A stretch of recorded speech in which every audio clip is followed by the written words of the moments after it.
Lembrar. Então, tava dizendo, gente, desculpem, eu perdi a gravação da prática, a Lina que me lembrou agora que a gente não tava gravando, mas tá bem, era só uma prática de chegada mesmo, rapidinha. Então, nós estamos estudando essa versão do Norman Fischer, né? Poética, bárbara, né? Dos 10 votos ou dos 10 preceitos da mente pura na filosofia do mestre Dogen, né? Eu não sei bem, não lembro, eu acho que a gente chegou a comentar, mas eu queria falar de novo, caso alguém não tenha visto, né? Mas tem um filme lindo que chama Zen, no YouTube. Acho que a gente até compartilhou no grupo, se eu não me engano, sobre a vida do mestre Dogen. Quem não assistiu, faço votos que assistam, porque é bem bonito esse filme, bem, bem bonito. Mas enfim, a gente discutiu já o voto de não matar, né, o de proteger a vida, o voto de receber e de não roubar, não tomar nada do que não é dado, né? O voto de respeitar os outros, não praticar má conduta sexual. E aí ele fez um grupinho aqui, não mentir, não difamar, não elogiar a mim mesmo à custa dos outros, que são votos de fala, essencialmente, né? A gente já discutiu também. Agora a gente já discutiu também o não manguaçar ou de uma forma mais bonita de dizer, não praticar, o voto de praticar a clareza, de não intoxicar o meu corpo e mente ou a dos outros, né? Porque a gente lembra que a gente comentou até que esse é como se fosse desculpa, uma forma de proteger os outros votos, né? Que quando a gente perde a clareza por alguma razão, a gente sabe disso, não sei vocês, mas na minha experiência, né? Quando a gente perde a clareza mental por alguma razão externa, tipo, né? Tipo bebida e tal, a gente abre as porteiras para quebrar os outros votos, né? É bem mais fácil de seguir os impulsos mais esquisitos, assim, quebrar os outros votos, então. Então, um pouco é essa a razão, assim, não tem nenhuma outra razão, na verdade. A Jetsuma explica bem isso, né? Acho que no Coração da Vida ela explica isso. Que, que esse voto tá aí para isso, né? Porque intoxicar a mente, por alguma razão, é uma forma de perder, de quebrar os outros votos com facilidade, né? E agora, então, a gente chegou nesse aqui. Faço o voto de praticar a generosidade, que é o primeiro capítulo, basicamente, né? Que a gente já viu. Lindo de morrer. Não ser possessivo com nada. Então, esse preceito faz referência a tudo que dissemos no capítulo prévio sobre generosidade em todas as suas dimensões. Nesse caso, como preceito de prática, somos intimados a observar a nossa mesquinhez. É uma prática difícil para mim, tendo crescido de forma simples, facilmente me encontro numa atitude de carência, frequentemente sentindo um impulso a me apegar a dinheiro e bens materiais. Perceber que isso é o oposto do que estou tentando fazer, notando que isso traz um sentimento de constrição e dor, é a minha prática. Que bonito que ele é, né? É um ser bonito, esse Norman Fischer. No meu caso também eu sinto isso também. Não, não necessariamente na hum, mesquinhez no sentido de querer ter mais do que os outros, ou avareza, né?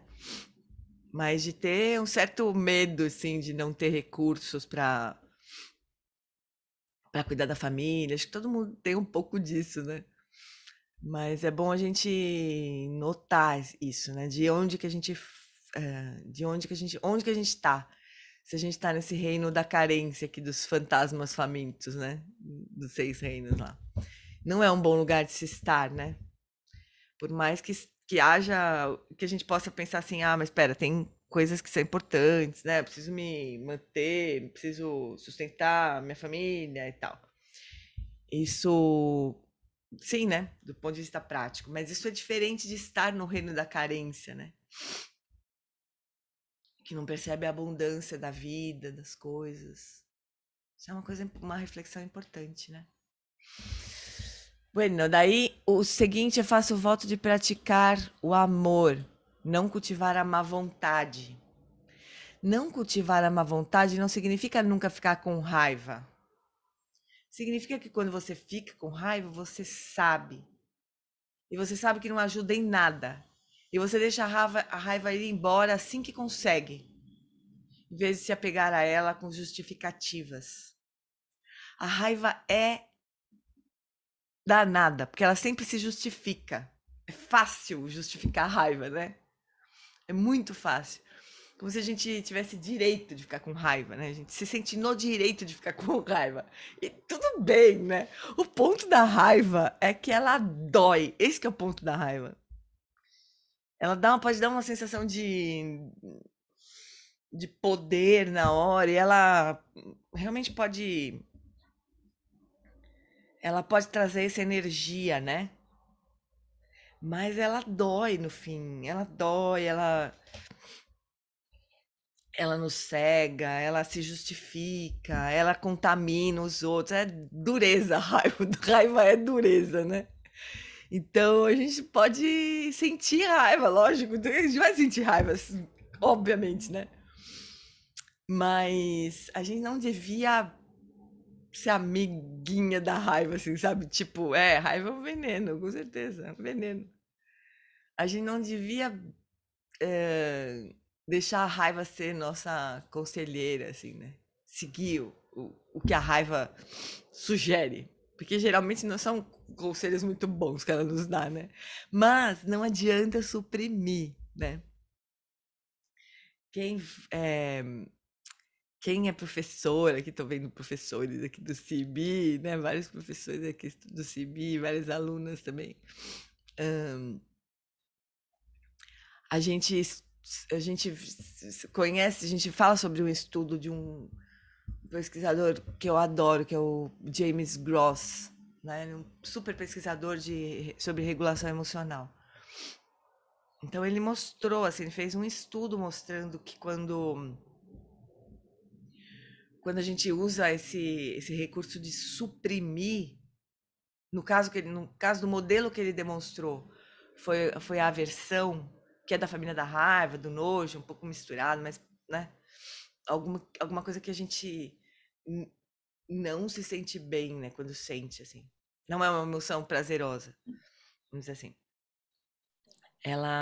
Ele demonstrou que quando as pessoas são instruídas a suprimir o que estão sentindo, quer dizer, fazer de conta que não estão vendo, né? Não estão sentindo também, a resposta fisiológica é mais intensa do que quem manifesta o que está sentindo, do que quem reavalia o que está sentindo. Então, nota o que está sentindo, mas reavalia, tenta dar um outro olhar, né? Essas duas respostas são melhores do que suprimir para a pessoa que está sentindo, né? Pode ser que em alguns momentos seja o único recurso que a gente tenha, suprimir. A gente não pode nem fazer uma cara de quem está com raiva, porque não pode, né? Por alguma razão. Por alguma razão, sei lá, de boa convivência, ou de no trabalho, por exemplo, né? Pode ser que seja a única coisa que a gente pode fazer, né? Mas não é uma boa estratégia, né? O Ed falou: precisamos chamar a raiva, as emoções, para uma conversa e ver o que ela tem para nos dizer. É, mas de uma forma bem consciente, né? Dar espaço para para a raiva poder se mostrar e a gente entender o que está acontecendo ali, mas sem correr o risco de agir com base nessa raiva, né? Não é uma boa coisa. É a cobra, exatamente. É um veneno. Só que como o Ed falou, é bom a gente ouvir o que a raiva tem para dizer, porque afinal de contas ela tá batendo na nossa porta, né? Por alguma razão. Ela tá apontando ela tá apontando algo que nós estamos vendo como um obstáculo, como né, uma coisa que a gente precisa transpor ou eliminar. Melhor que a gente tenha clareza sobre o que a gente vê na nossa vida como obstáculo, porque pode ser que sejam pessoas, né? E pessoas não são obstáculos. As ações das pessoas são obstáculos, o comportamento das pessoas são obstáculos, mas as pessoas não são obstáculos, né? Então, se a gente, especialmente nesse caminho que a gente está estudando aqui, o caminho do Bodhisattva, as pessoas não são obstáculos, as pessoas são o meio são a razão pela qual nós vamos atingir a iluminação, são tudo menos obstáculos, na verdade, né? Então, a gente precisa ter clareza. A gente precisa ter clareza com respeito aos gatilhos. Só que gatilhos também, Cristiane, a gente tem que entender também o que é gatilho, na verdade, né? Porque o gatilho, na visão do Paul Ekman, rapidamente assim falando, o gatilho é uma composição de 3 fatores, pelo menos, sabe? A gente poderia até considerar mais, mas 3 fatores pelo menos. A situação que a gente tá, por exemplo, circunstancialmente, assim, se a gente dormiu bem, se a gente comeu bem, se a gente tá tranquilo, já tá agitada, já tá dormiu com a bunda virada pra descoberta, né? Como é que a gente tá se sentindo no momento em que a raiva é disparada, né? E aí, o que dispara a raiva, além dessa condição que vai modular um pouco, né? Não vai ser o principal agente, assim, mas vai modular a raiva que a gente vai sentir, ou qualquer outra emoção, né? Mas aí os outros 2 fatores são algo que a gente consideraria como se fosse um gatilho se a gente não tivesse recebido essa explicação do Paul Ekman, né? É aquilo que a gente fala, tal pessoa falou tal coisa pra mim e eu fiquei com raiva por causa disso, né? Seria o que a gente chamaria de gatilho, mas aqui a gente chama de evento, né? Que pode ser alguma coisa que uma pessoa falou, pode ser alguma coisa que a gente, sei lá, aconteceu, pode ser alguma coisa que surgiu na nossa mente, alguma lembrança, pode ser qualquer coisa, né? Que vai se acoplar com alguma estrutura interna nossa. E aí a raiva ou a emoção vai ser disparada. Então, gatilho seria essas 3 coisas. A circunstância que a gente tá, que a gente chama de condição anterior, porque, né? Porque é antes da emoção surgir, como que a gente estava se sentindo imediatamente antes da emoção surgir. Esse evento que a gente, sem treinamento nenhum, a gente acharia que a culpa, né, da emoção tá surgindo é desse evento, né? Mas é o evento. E o terceiro, que o Paul Ekman chama de base de dados emocionais. Mas que são isso, são as estruturas internas nossas. Então, os nossos hábitos emocionais, as nossas visões de mundo, as nossas crenças. Então, a emoção mesmo, ela tá mostrando onde é que tá o campo minado, sabe? Onde é que a gente vai pisar e vai explodir, né? Ou então, eu sempre acho bonitíssimo esse exemplo do botão, né? A emoção tá mostrando onde é que estão os nossos botões, que alguém vai lá, vai apertar e a gente vai gritar. Mas o botão não é quem tá apertando, a pessoa só tá apertando, mas o botão tá na gente, né? Tá no nosso mundo interno, assim, né? No nosso coração, nas nossas histórias, né? Então, eu também acho engraçado essa. Sabe aqueles bonequinhos que tem um botão que você aperta, o boneco faz não sei o quê? Às vezes a gente tem uns botãozão, assim, né? No meio do peito, escrito aperte aqui, né? A pessoa vai lá, aperta e a gente. Uá! Só que a gente nunca desconfia que o botão tá na gente. A gente acha sempre que tá no dedo da pessoa. Mas não tá no dedo da pessoa, né? Tá na gente. Enquanto a gente não reconhece isso, a gente vai andando por aí com o botãozão ali e um monte de gente apertando, né? Porque tá lá o botão e a gente nem se liga que o botão tá na gente. A gente vai cancelando as pessoas que apertam os botões, né? Como se fosse resolver, mas não resolve, nunca. E a gente não se liga. É muito louco. Porque, logicamente, a gente não é tão idiota assim, é porque as situações elas vão se modificando, né? Mas se a gente olhar bem, assim, a gente identifica os botões. Aí a gente está realmente avançando na possibilidade de eliminar em algum momento, né? Essas emoções destrutivas, assim, né? Olhar para as estruturas kármicas, exatamente, Cris. Só que Paul Ekman, o que é muito interessante, né?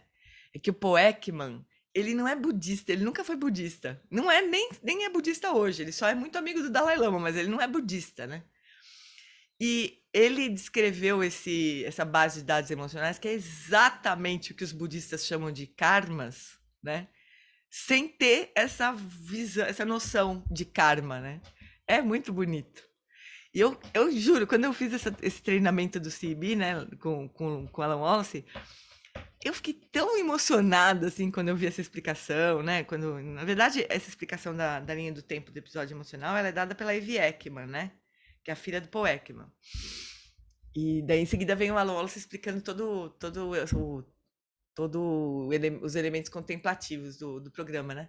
Mas essa explicação da linha do tempo, ela é tão linda, é tão budista, vindo de um lugar absolutamente não budista, né? Que é o Paul Ekman. O Paul Ekman é muito engraçado, porque ele conta num livro, ele escreveu um livro com o Dalai Lama, né? Que chama Consciência Emocional, que infelizmente está esgotado, eu não consigo de jeito nenhum fazer esses livros serem lançados em português. Eu vou abrir uma editora, pessoal. Eu vou abrir uma editora e eu mesma vou fazer essas coisas.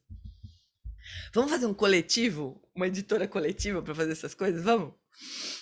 Então tá. Então vou chamar vocês pra gente fazer uma editora, um coletivo de editora. Deve ser uma treta desgraçada, viu? Porque não sai, né? O Vitor é super meu parceiro e ele não consegue.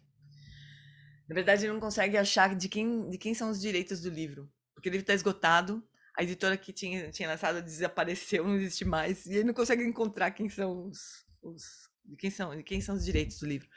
Mas enfim, Maria Eugênia também topa. Então tá, vamos fazer um coletivo então. Vamos descobrir todas essas coisas e vamos resolver. Mas esse livro chama Consciência Emocional, é uma conversa do Dalai Lama com o Paul Ekman, né? E o Paul Ekman, ele conta, eu não sei bem se é nesse livro, mas ele conta em algum lugar, que ele era uma pessoa, acho que a Ivy Ekman conta também, né, que era a filha, que ele era uma pessoa que tinha muito problema com raiva. Ele é uma pessoa muito raivosa, né? Ele tem uma história de vida muito dura, assim, de relação com o pai, né? Uma história muito dura. Uma pessoa que sofreu emocionalmente muito, assim, né? Então, sempre eu tenho a sensação de que ele estudou para benefício próprio, assim, sabe? Um pouco, né? Para lidar com as questões próprias, assim, dele. Especialmente com respeito à raiva. Mas ele tem uma visão muito bonita, muito, muito bonita das emoções. Muito bonita, assim. Em muitos aspectos. Mas um deles é que ele enxerga essa possibilidade de ouvir, como alguém disse aqui, ouvir o que as emoções têm para dizer, que o Ed disse, né? Ouvir o que as emoções têm para dizer. E acho que ele mudou um pouco também a visão dele nessa interação com o Dalai Lama, né? Porque ele tinha, no fundo, uma sensação de que a raiva ela precisava ser expressa, de algum jeito, né? E, e nesse livro, especialmente, nessa discussão com o Dalai Lama, eles chegam num acordo, assim, né? Porque o Paul Ekman fala, não, a raiva tem um papel. E o Dalai Lama, não tem, é um veneno. E não sei o que, ficava essa coisa, assim, né? Até que o Paul Ekman convenceu o Dalai Lama de uma parte, e o Dalai Lama convenceu o Paul Ekman de outra, né? Então, a parte que o Paul Ekman convenceu o Dalai Lama é de que a raiva pode ser uma energia de ação, né? Especialmente contra injustiças, né? Contra a negatividade, se ela for bem dirigida às ações, aos comportamentos, às ideias, né? Tendo esse alvo, vamos dizer assim, a raiva pode trazer benefícios, né? Então ela pode ser construtiva nesse sentido. Agora, se a raiva passar do ponto, e esse é o ponto do Dalai Lama no livro, é bem bonito esse livro, quem puder ler em inglês e se alguém achar, é que a gente nunca achou também aqueles PDFs piratas desse livro, especialmente, a gente nunca achou. O Ed já tentou também, que eu me lembro, tentou achar, né? Não achamos. Porque nesse caso eu sou a favor dos PDF piratas, porque não tem o livro, não existe o livro, né? Então, mas o ponto que o Dalai Lama também defende com o Paul Ekman é que a raiva, ela é fácil de ela pegar fogo, né? E de a gente perder a mão, assim. Então a gente pode começar tendo raiva de uma ação e daqui a pouco, se aquilo não se resolver do jeito que a gente esperava, aquilo vira ódio. E aí a diferença entre raiva e ódio nessa discussão da Dalai Lama com o Paul Ekman é que o ódio ele tem ele ultrapassa essa visão de se libertar de um obstáculo e começa a querer ferir o outro, né? A gente fica com ódio, a gente quer matar o outro, que no começo era só uma raiva, ou eventualmente uma versãozinha. Daqui a pouco aquilo vai e é rápido que isso pega fogo, né? Então esse é o ponto da raiva. Então, para a gente usar a raiva como uma energia de contra uma injustiça, a gente precisa tomar muito cuidado, assim, mas muito cuidado, para aquilo não virar pernada, né? O livro chama Emotional Awareness, em inglês. Emotional Awareness. E é uma conversa mesmo, do Dalai Lama com o Paul Ekman. Super bonito. Mas o ponto é esse, né? É de que a raiva, ela tem sim uma mensagem, ela tá dizendo, olha, isso aqui você tá vendo como um obstáculo, e se a gente tiver treinamento suficiente, se a gente tiver estabilidade suficiente, a gente pode olhar para isso sem agir. E esse é o ponto, né, das emoções. Por que mesmo que ele tá falando disso? Deixa eu ver se eu consigo pegar o fio da meada aí. Não cultivar a má vontade não significa nunca ficar com raiva. A gente pode ficar com raiva. Significa que quando você fica com raiva, você sabe que não ajuda em nada, e você deixa a raiva ir embora assim que consegue, né? Em vez de se apegar a ela com justificativas. Eu quase não sinto raiva das outras pessoas, e não tão frequentemente de mim mesmo. Fico com raiva de pacotes que não abrem, objetos que voam das minhas mãos para o chão, porta presa, computador que se recusa a fazer o que foram comprados para fazer. Mas estou trabalhando nisso e ficando melhor. Vou falar muito mais sobre raiva no próximo capítulo. Eba, a gente vai falar sobre raiva no próximo capítulo.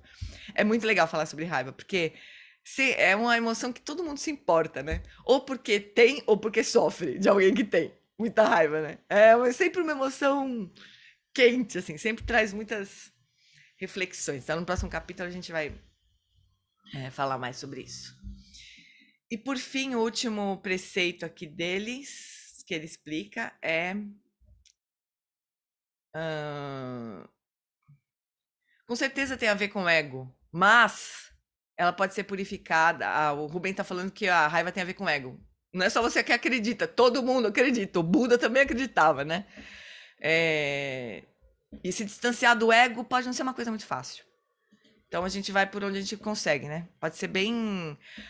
Lidar com as emoções é uma forma de fazer isso de maneira efetiva mesmo, né? Porque a gente pode, de uma forma meio conceitual, querer se afastar do ego sem realmente fazer isso.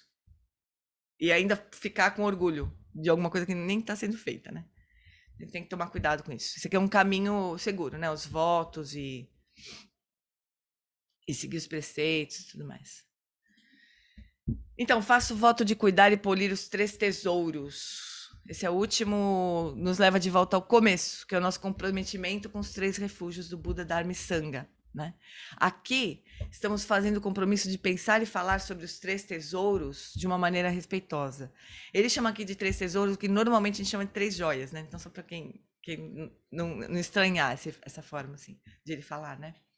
Então, de uma forma respeitosa. Naturalmente, vamos nos sentir cínicos em relação aos ensinamentos e à prática de tempos em tempos. A gente não está funcionando, né? A gente vai ter uma desconfiança com relação às práticas, né? De tempos em tempos. Quando fazemos, entendemos isso como um sinal de que estamos um pouco fora da trilha, que provavelmente precisamos lidar com algo que está acontecendo em nossas vidas. Esse preceito também nos lembra de que, se não cuidarmos e polirmos os 3 tesouros, eles vão ficar manchados. Eles precisam ser cuidados se vão continuar a ser um recurso para a humanidade, se a gente quiser que seja isso, né? Se a gente quiser continuar seguindo os ensinamentos. Às vezes a gente vai se sentir um pouco distanciados, né? Isso é super comum, assim, no caminho. E nessa hora, a gente pode ser que precise fazer uma escolha. Porque eu sinto que aconteceu já algumas vezes comigo, né? Que eu vejo acontecer com alguns colegas também. Às vezes é muito fácil a gente seguir o caminho, né? A gente sente que faz sentido, e a gente faz as práticas super felizes, a gente participa dos estudos alegremente. Mas pode chegar algumas situações, a gente pode chegar a algumas situações que isso não é tão espontâneo assim, né? A gente fica com o saco cheio, sei lá, já vi acontecer de tudo, assim. A gente, por alguma razão, a gente se afasta, se cansa. acha que não tá funcionando mais, ou que, sei lá, ou simplesmente se distrai com a vida, né? O Sansarão brilha de novo, assim, a gente também vai alegremente pro Sansarão.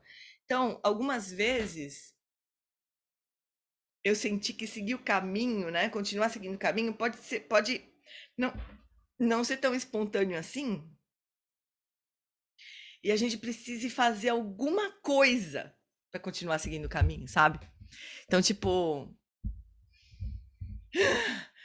a gente vai precisar, talvez, refletir melhor para resgatar a motivação, sabe? Às vezes a gente vai precisar de um pouco de disciplina, ou às vezes a gente vai precisar disciplina para poder se aproximar outra vez dos ensinamentos ou dos mestres, sabe? Mas às vezes vai precisar de um esforcinho assim, para a gente poder de novo se aproximar daquilo. Às vezes é simples, é só ouvir o professor falar de novo, né? Às vezes é fazer um retiro de novo, falar, ai, como é que eu pude me afastar disso, né? Que me faz tão bem, que faz tanto sentido para mim. Mas às vezes a gente pode precisar de uma energiazinha, assim, sabe? E a gente não pode achar que isso significa que o caminho não funciona mais pra gente. Essa é uma armadilha, sabe?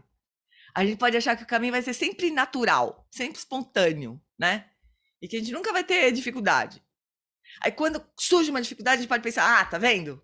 Aí a gente volta para pro tal do cinismo. Tá vendo? Isso aqui não é o que parecia, assim, né? Porque se fosse, meu coração estaria feliz. Não é sempre assim, amores. Não é sempre assim. Vai ter momentos que a gente vai desconfiar do caminho mesmo, né? E aí a gente pode fazer botar uma energia de novo, sabe? Naquilo, porque de novo vai brilhar, com certeza vai brilhar, né?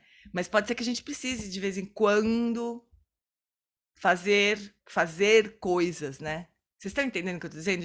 Você já tiver essa experiência, assim? Então, quando falta essa espontaneidade, esse brilho natural, ele dá uma esmaecida. O ponto não é o que o caminho serve mais. O ponto é que outras coisas, e possivelmente os nossos karmas, né? Voltaram a brilhar de novo, né? A gente pode ter que tomar uma decisão, assim, não, eu vou seguir esse caminho, porque ele faz sentido para mim, né? E botar uma energia para aquilo poder ser de novo espontâneo, né? Porque volta a ser espontâneo. Então é isso, pode ser uma grande armadilha. A gente pode cair nela. Esses comentários oferecem, deixa eu ver, eles precisam ser cuidados, né? A gente precisa cuidar disso. Pode ser que a gente precise fazer esses esforços relativamente pequenos, né? Para seguir o caminho mesmo. Então, esses comentários oferecem um esboço sucinto de como poderia se praticar os 10 preceitos da mente pura, né?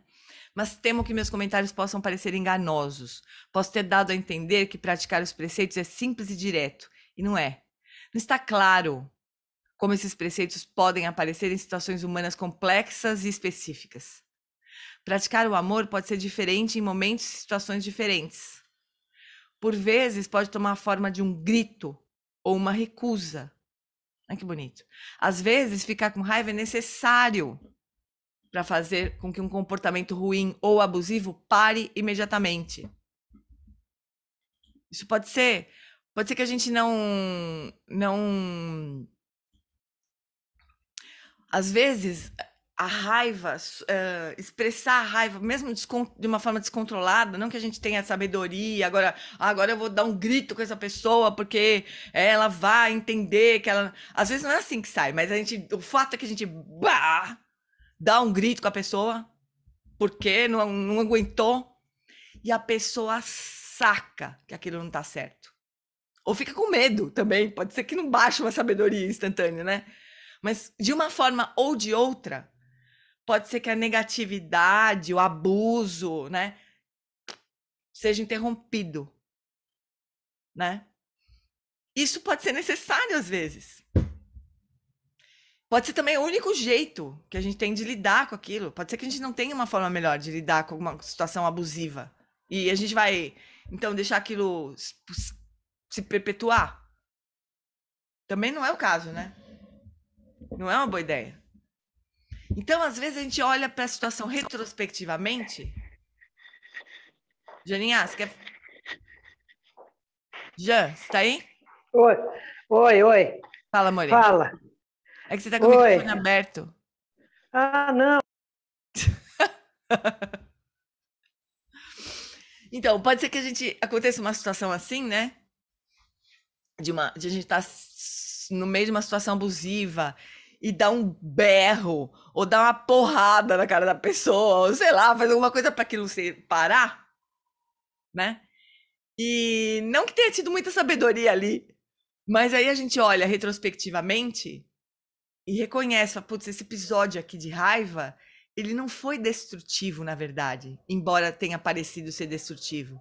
Porque no final das contas, a pessoa que estava cometendo abuso ou que estava.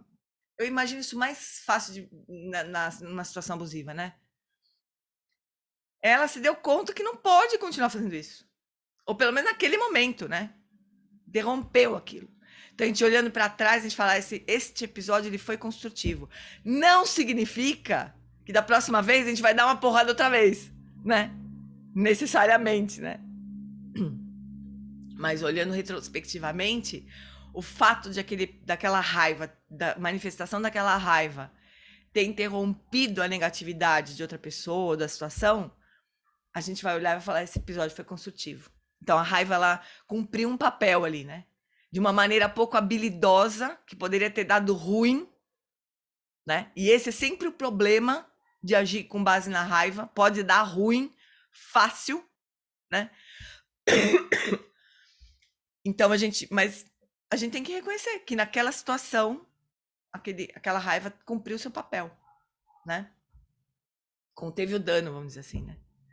Acho que podemos cansar quando vemos o caminho como uma coisa a ser feita. Sim, Cris, a gente pode se cansar, sim. Mas em algumas.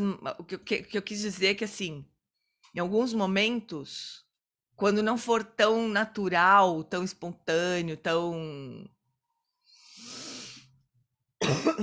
É, tão espontâneo, a gente pode ter que tomar uma decisão de continuar o caminho, sabe?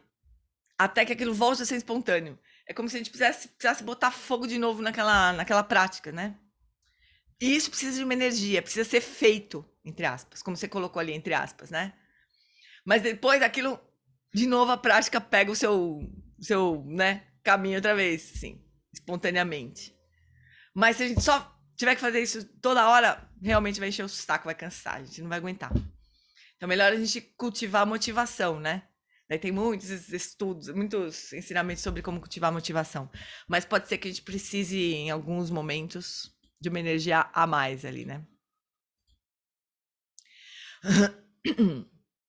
Então, o que é apropriado em uma situação pode ser inapropriado em outra. Esse é o problema desse caminho. Nunca é fácil, né? Nunca a gente pode. As situações vão sempre mudar, né? E a gente não tem um lugar que a gente vai.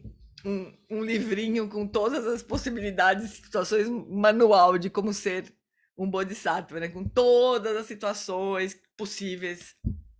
Não vai dar, não existe isso, né? Tudo depende das circunstâncias, o tempo, o lugar, a pessoa. Então você deve exercitar o entendimento e os meios hábeis e checar, quanto possível, as suas intenções. Boas intenções não asseguram uma boa conduta. Não é 100% certeza, mas ajuda, né? Se a gente tiver uma intenção de machucar o outro, vamos combinar que não é uma boa intenção, né? Isso possivelmente não vai ser bom. Se a gente tem uma intenção de interromper uma situação que não pode continuar, pode ser que isso ajude, né? Pode ser que a gente não tenha habilidade para fazer isso, mas a boa intenção é um bom ponto de partida aqui. Mesmo assim, o auto-engano sempre é possível. Provavelmente a maior parte das pessoas que faz coisas terríveis acredita que suas intenções são boas. E que elas são boas pessoas, justificadamente destruindo pessoas más, que merecem ser destruídas. Olha só. Bodhisattvas não veem o mundo assim. Para eles, boas intenções sempre envolvem generosidade em relação aos outros. Então, esse parágrafo aqui a gente precisava enquadrar, né? Porque isso aqui é sempre fácil de de acontecer, a gente encontrar uma intenção que justifica uma conduta bem mais ou menos que a gente teve, assim. Ah, não, mas eu. Ai, não, mas eu quis expressar compaixão. Foi por compaixão que eu soquei a cara do outro. Mais ou menos, né? Mais ou menos. Não, possivelmente não foi bem isso que aconteceu. Mas aí a gente. É, tatuar na testa, o Rick falou. Mas aí a gente acha uma, né? Especialmente os budistas, né? Pegam as coisas e dão aquela dourada, assim, fica tudo parecendo bonito. Mas no fundo, não é. E só quem pode saber disso somos nós mesmos, assim. Com muita, com muita amorosidade com a gente mesmo. Não é o caso de se culpar, né? De se torturar, de se porque a gente fez uma coisa errada, né? Vamos dizer assim. E nem a história da boa intenção vai nos salvar disso, né? Então não é o caso de a gente pegar aquilo e transformar aquilo numa tortura para nós, né? Uma razão para a gente se torturar. Mas é o caso de a gente reconhecer e falar, meu, é melhor eu olhar para essa intenção minha aqui, melhor eu, né? Olhar para o meu coração, o que que tá aí, né? O Tenzin Wang, o Tenzin Wang Rinpoche esses dias num retiro nesse final de semana. Ele fala assim: às vezes as pessoas têm medo de olhar pro coração, assim, né? Ver o que que tá acontecendo ali. Aí ele fala assim: mas as pessoas elas estão numa situação tão ruim que não tem como piorar. É melhor olhar. É melhor olhar do que não olhar, porque piorar não dá, né? Geralmente, quando a gente olha, melhora, né? Se a gente não tiver. Se a gente não tiver o chicote com um espeto na mão, né? Para se punir pelo que a gente enxergar ali dentro, vai melhorar, né? Mas a gente pode ter medo de olhar, né? Continuar contando história pra gente mesmo, pra gente poder continuar agindo das formas que a gente acha que estão certas ou que são seguras para nós, porque a gente já conhece. Mas não necessariamente a melhor forma de agir, né? Então, a Jetsuma Tenzin-Palmo, ela fala que a gente precisa ser honestos com a gente, né? E essa palavra honesta, a gente precisa ser honesto, ela pode ser dura, assim, né? Mas é verdade, é isso, é uma honestidade que a gente tem que ter com a gente mesmo, né? Uma sinceridade de enxergar o que realmente a gente está sentindo, né? Por mais horrível que pareça, né? Por mais horrível que seja, às vezes, né? Putz, não, eu fiz isso porque eu queria mesmo magoar o outro. A gente precisa olhar para isso. E falar, meu, vamos combinar, eu tô treinando para ser Buda. Como é que eu vou continuar com uma intenção dessas, né? Eu sou um Buda trainee. Como é que eu posso achar que isso vai me ajudar, né, no caminho? E aí a gente. Mas se a gente não olhar e não tiver essa sinceridade com a gente mesmo, a gente não tem chance nenhuma. A gente vai continuar agindo, né? Mas a gente não precisa confessar para ninguém, a gente não precisa, né? A gente só precisa ver e olhar, falar, meu, será que isso aqui tá me ajudando? Não tá, né? Então essas falas aqui, os bodhisattvas não veem o mundo assim, eles não veem o mundo como os bonzinhos que tem que estar de um lado, socando os malzinhos que tem que estar do outro, né? Eles não veem as coisas assim. Então, assim, o que a gente estava falando no começo do nosso estudo, assim, é contra o senso comum, né? Porque o senso comum qual é? Bonzinho de um lado, malzinho pro outro, olho por olho, dente por dente. É essa, né, o senso comum. Só que não é, o Bodhisattva não é senso comum. Se fosse, estava fácil, né? Tava todo mundo rumando na direção da iluminação. E basta a gente olhar para o mundo para ver que não, né? Que essas receitas aí, não têm funcionado muito bem, né? Então, amores, o Bodhisattva, lembra? Eu não sei se alguém aqui assistiu os ensinamentos da Jetsuma e os votos de Bodhisattva no sábado de manhã. Vocês viram? Carla viu, tô vendo umas cabecinhas assim, a Nete, a Carmê. Eu vi. Eu transcrevi o ensinamento, eu vou traduzir daqui a pouco. Só tô esperando alguém revisar aquilo para transcrever. Mas ela fala que a tradução.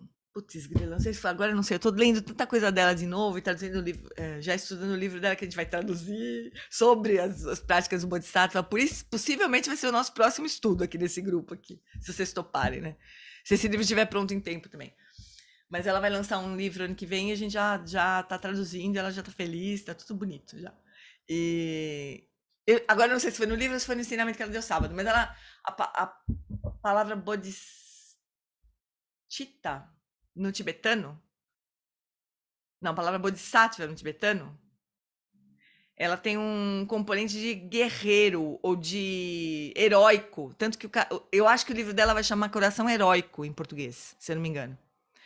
Porque o coração do Bodhisattva, ele nesse sentido é um herói, porque ele não é...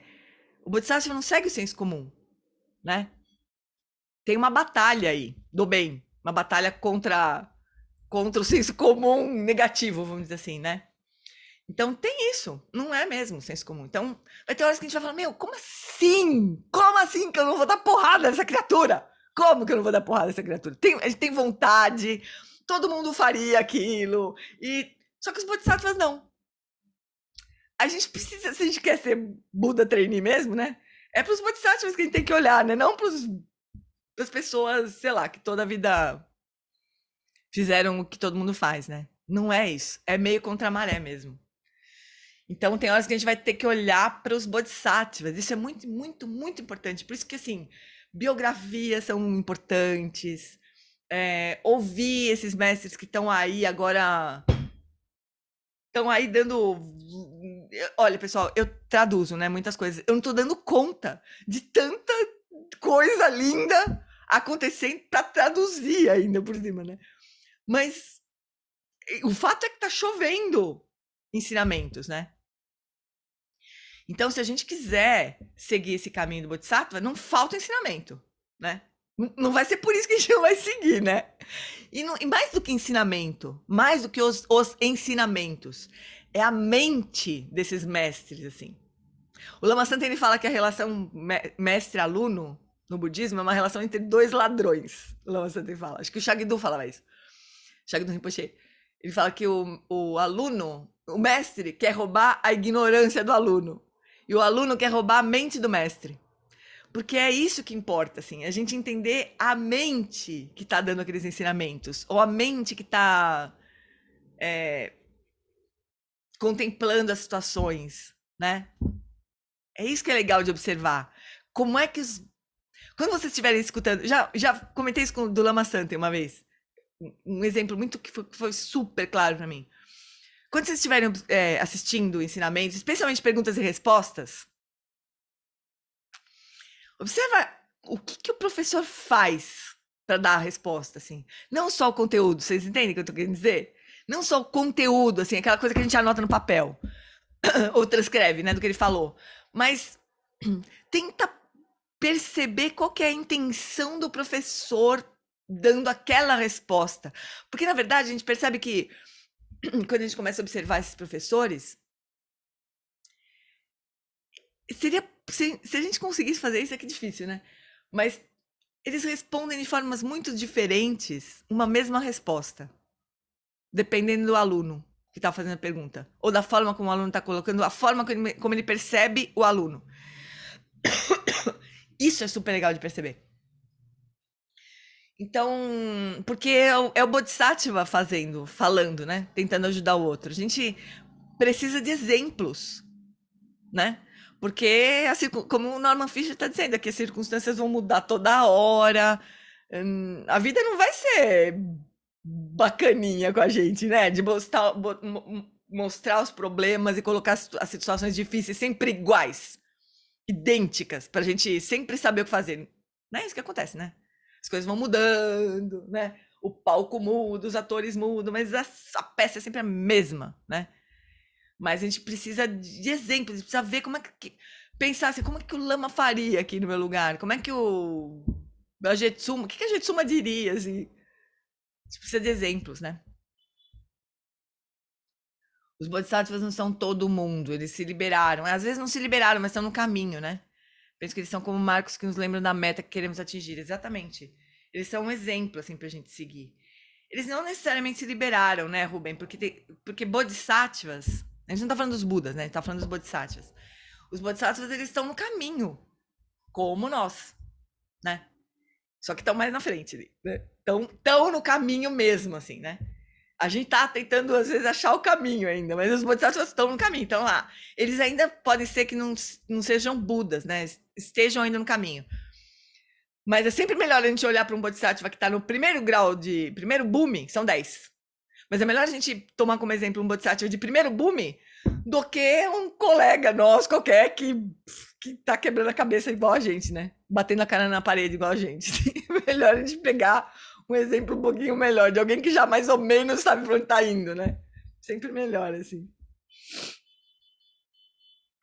Ai, ai. Então vamos seguir, vamos olhar, deixa eu ver onde é que nós estamos. Aqui. Vamos ver se a gente consegue terminar aqui. A prática dos preceitos pode ser ainda mais obscura quando nós a entendemos, além do pessoal e interpessoal, para as responsabilidades sociais globais, esferas em que a conduta ética certamente deve ser praticada. O que é roubar ou não roubar em um mundo cheio de roubalheira institucional? Vocês entendem o que é roubalheira institucional? O que é não cultivar a má vontade em um mundo em que uma energia forte de oposição é, às vezes, necessária para derrubar a injustiça social? Fazer o bem pode, às vezes, ditar que um líder político ou partido seja ativamente apoiado e outro tenazmente combatido? Há alguma política ou teoria de governo em particular implícita nos preceitos? Não matar sempre significa não violência?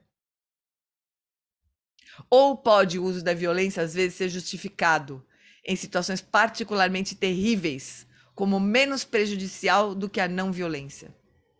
Não há resposta absoluta para nenhuma dessas questões. No mundo complexo, muitos dilemas éticos não oferecem boas opções, somente opções menos más, porque o samsara é imperfeito. Não tem saída, não tem solução. Tem saída, mas não tem solução, né? Então nada vai ser muito certo mesmo, né? Então tem opções menos más.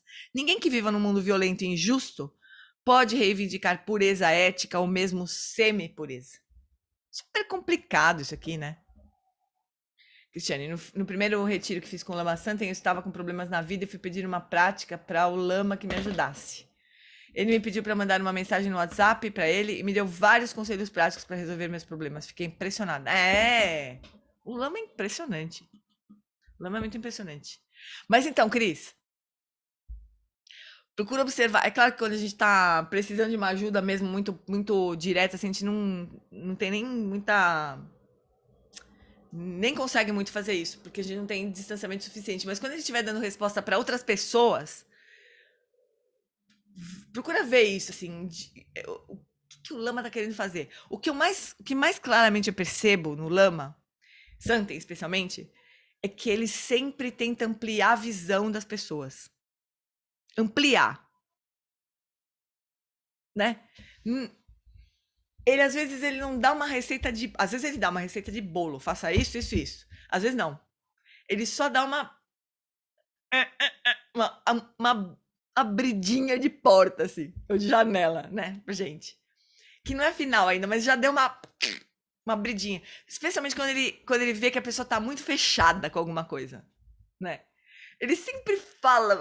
Teve uma época que era muito engraçado. Quando o Lama Santen criou o roteiro de... Nem lembro quantos itens eram no começo. Acho que era 13 itens, eu acho. Alguém mais velho aqui me lembra? Acho que era roteiro de 13 itens. Acho que era a primeira versão. Agora tá nos 21, mas sendo que cada um tem 8 e assim vai, né? É meio que um hipertexto, esses roteiros do Lama Santen. Mas era sempre assim. Motivação, Metabhavana, Shamatha Pura, Shamatha Impura. Shamatha Impura, Shamatha Pura. Era a ordem, no comecinho, ainda é. São os 4 primeiros. Motivação, Metabhavana, Shamatha Pura, Shamatha Impura. Shamatha Impura, Shamatha Pura. Eu sempre confundo. Shamatha Impura, Shamatha Pura. Metabhavana. Não, era primeiro. Motivação, Shamatha Pura, Shamatha Impura, Metabhavana. Aí todo mundo que ia contar uma história pro Lama, pedia um conselho, ele deixava a pessoa falar. Aí ele brincava. No teu caso...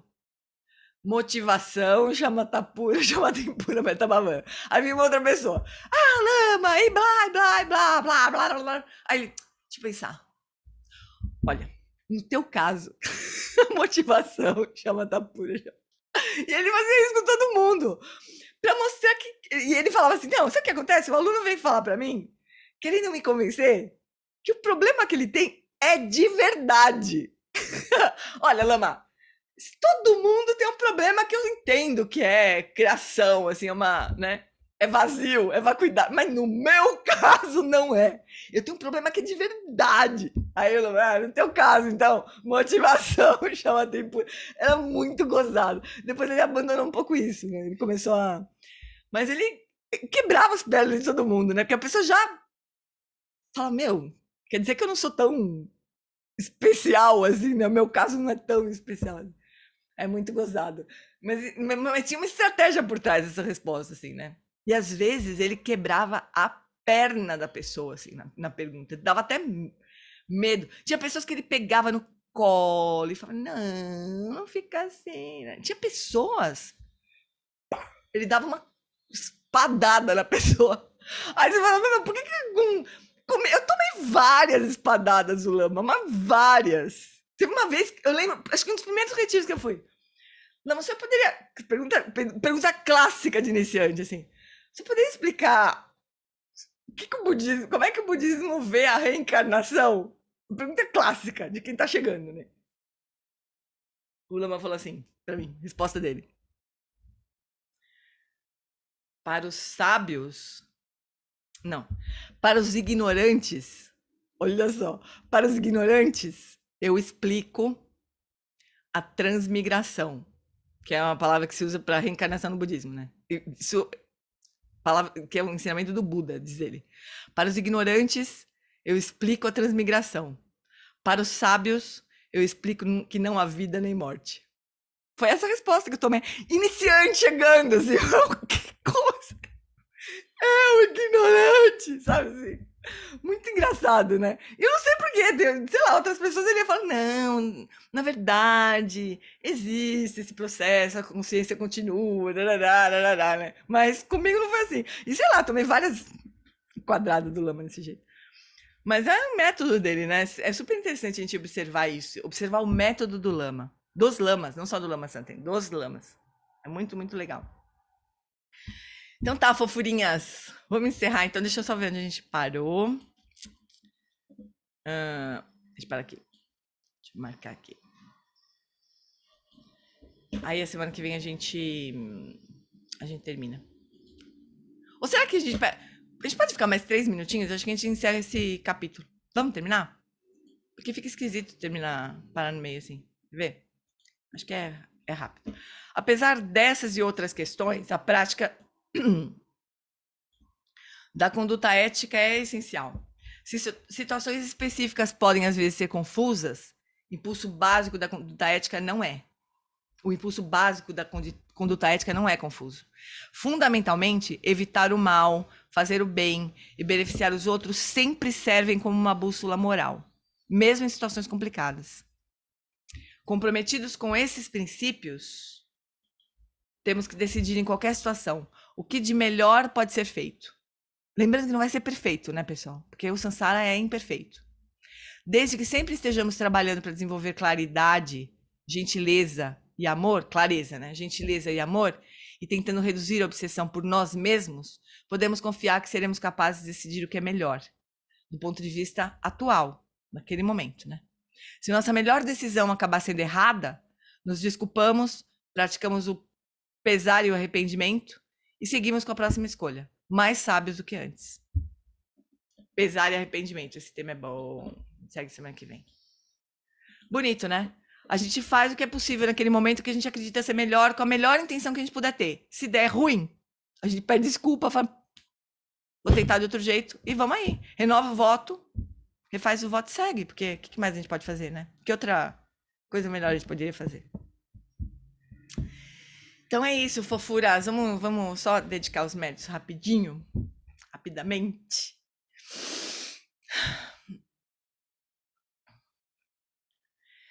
Então a gente pode começar se lembrando, né, de que se reunir numa quinta de manhã para discutir esses temas é uma coisa extraordinária.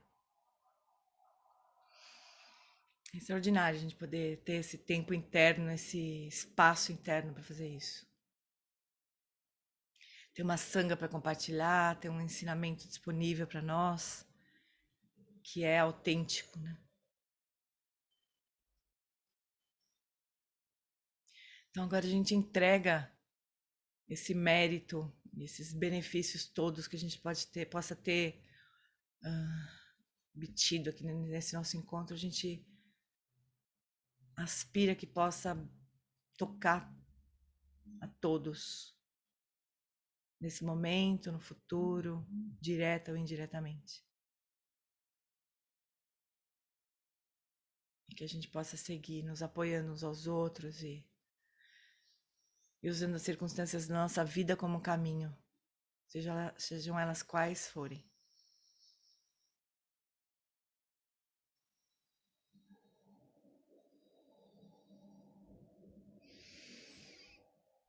Então tá, amores. Bom fim de semana para vocês. E a gente se encontra semana que vem. Tá bom? Se cuidem. Beijo. Obrigada, Gê. Obrigada, Zê. Melhoras. Obrigada. Tchau. Bom dia a todos. Bom dia a todo Obrigada, mundo. turma. Obrigada, Gê. Obrigada, obrigada. Tchau. Boa semana. Tchau.